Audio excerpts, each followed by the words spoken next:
Gods? Nonsense. The gods of the nation's deception.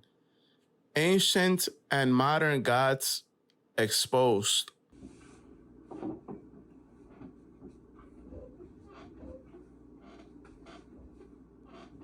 First, let's talk about what these so-called gods are not.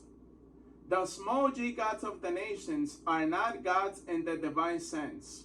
Unlike God, they are created, namely by Him. Although, like human beings, they do share some communicable attributes with God, like us, they ultimately lack His uncommunicable ones. They also lack the perfect integrity and morality that only He, the all-powerful judge of the universe, possesses. Lastly, in terms of their actions, they are limited as to what they can and cannot do, namely by restraints which God Himself places on them, like we see in the book of Job. Of course, understanding this requires faith in the one and only true and living God of the Bible, which I assume you have. If you don't, then now is the time to begin having it. Keep watching this video and I assure you that by the end of it, you will. The small g gods of the nations are not ancient aliens or astronauts either.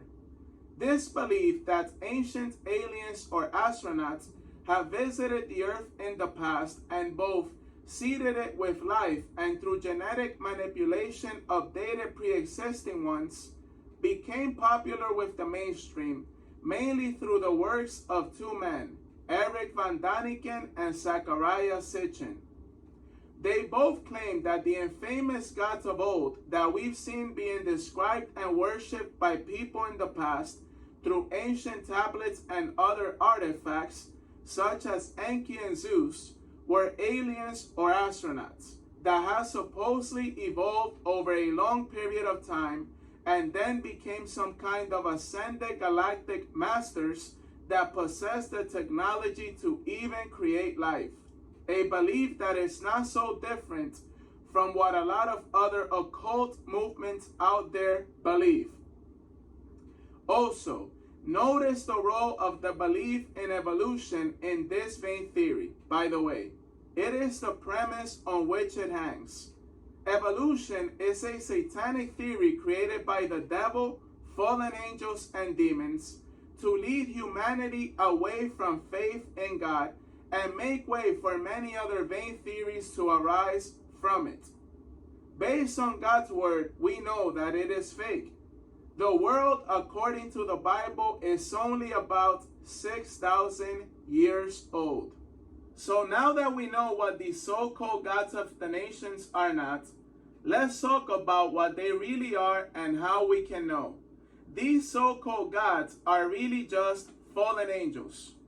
What people have to understand when it comes to the ancient and even modern cultures who still hold to this belief that these beings are gods in the divine sense is that what they, in their blindness, due to their continuous sinfulness and rebellion against God, the real creator of the universe, view as gods are none other than fallen angels, who have created for themselves a system by which they can direct the attention and worship of human beings away from the one and only real God, whom they hate, to themselves.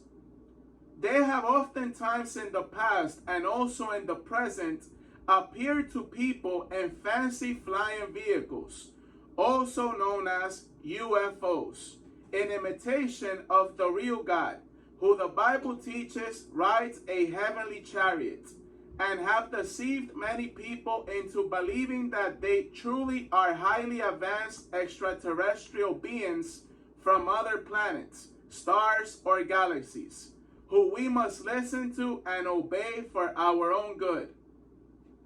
They love wearing this disguise, the one of divine gods or enlightened ancient aliens or astronauts, rather than appearing to people as the dark, ugly beings that they really are, because the deception that it causes works greatly to their advantage when it comes to manifesting their own plans for the end times, which will not happen that way, by the way.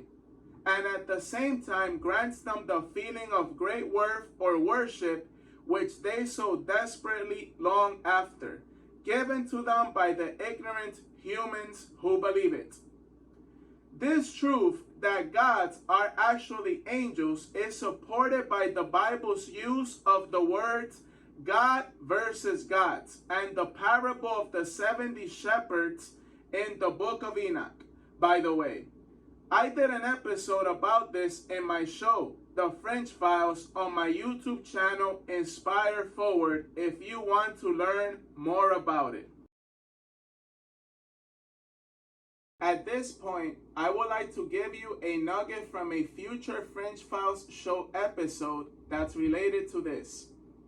In the case of the Sumerian tablets and other ancient artifacts that resemble them, it's possible that what we see being depicted in them is fallen angels coming down in human form to update and reign over a non-Adamite race of humans. This view is held by Gary Wayne, and you can learn more about it in his book, The Genesis 6 Conspiracy. Personally, I believe it's very possible. However, even though this idea is possible based on scriptural evidence, it is not necessary that the perceived differences between the two creation accounts in Genesis 1 and 2 be attributed to two different creations of humans by God. It can also be explained in a way that is perfectly consistent with a one creation view. Like many other ancient artifacts, these tablets can simply be understood as another skewed historical account of how God's civilization, Adam and Eve, and or people descended from them, became civilized, ironically, by accepting the knowledge and technology of fallen angels.